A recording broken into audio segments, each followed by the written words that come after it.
The Resident Evil franchise is dominating the gaming world once again. With the massive hype surrounding Resident Evil 9 Requiem, the survival horror crown is firmly back on Capcom's head, even if this latest episode is far from being the best in the series. But more importantly, the franchise is celebrating its monumental 30th anniversary.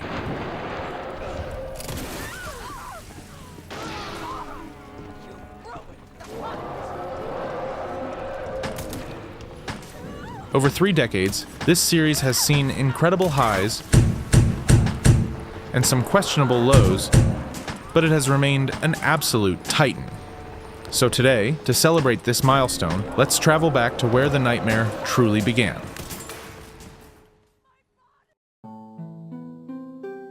This right here is the PAL version of Resident Evil Director's Cut for the PlayStation 1. Just look at this iconic, haunting front cover. The artwork was created by the legendary comic book artist Bill Sienkiewicz, featuring a terrified, stylized soldier with his weapon in hand. Though it raised a lot of questions and controversy back in the day, it's now a well-known piece of gaming trivia that this art was actually created before the game's design concepts were finalized. So no, this isn't technically Chris Redfield, and that's definitely not the shotgun from the game. Capcom simply recycled the graphics for the Western releases. Despite the confusion, it looks absolutely spectacular, dripping with that pure, gritty late 90s comic book and horror aesthetic. Opening up the case, we find the manual. Now, it's not the prettiest thing out there. It's entirely black and white inside, but it is incredibly logical and well structured.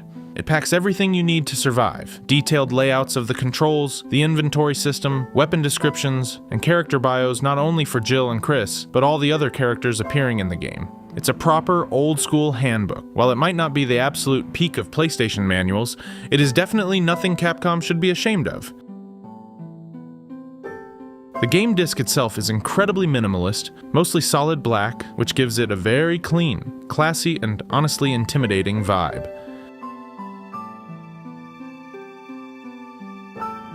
Now, this game famously coined the phrase survival horror, launching a whole new genre into the mainstream.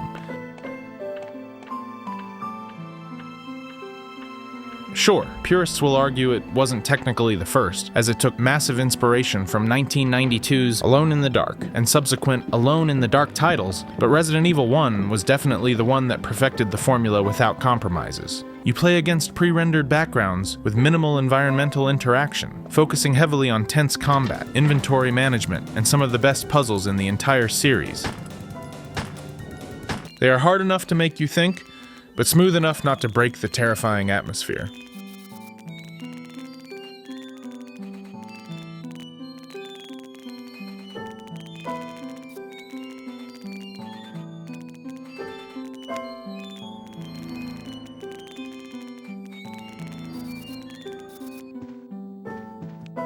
The difficulty curve is legendary. It feels genuinely brutal, yet it never makes you want to quit.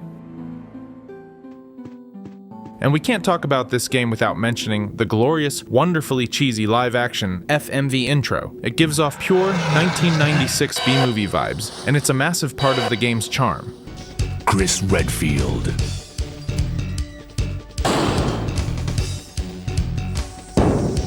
Jill Valentine. Barry Burton.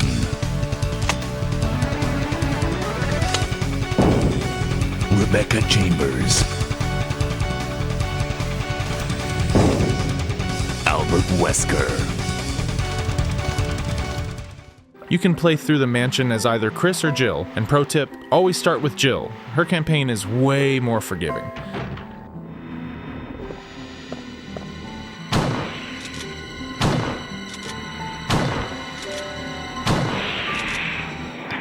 Since this is the director's cut, you also get this arrange mode, with randomized item placements, and beating it rewards you with a magnum that has infinite ammo. But if you are playing this exact PAL version, beware of a notorious hardware bug. If you try to play it with a DualShock controller, the game loses its controller settings every single time a new room loads, jumping straight into the menu and making it completely unplayable. It only works flawlessly with the original, non-analog digital PS1 controllers, a bug that doesn't affect the NTSC version. If you want to know how to fix or bypass this, check out our dedicated video about it linked in the description.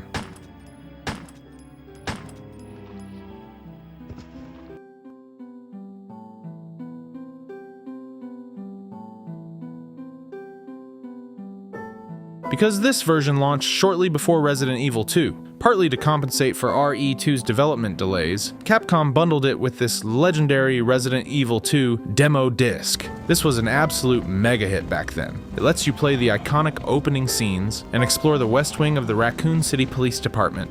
You can immediately feel the evolution here. Tighter controls, bigger environments, way more zombies on screen, and a much heavier focus on action compared to the claustrophobic classic horror of the first game.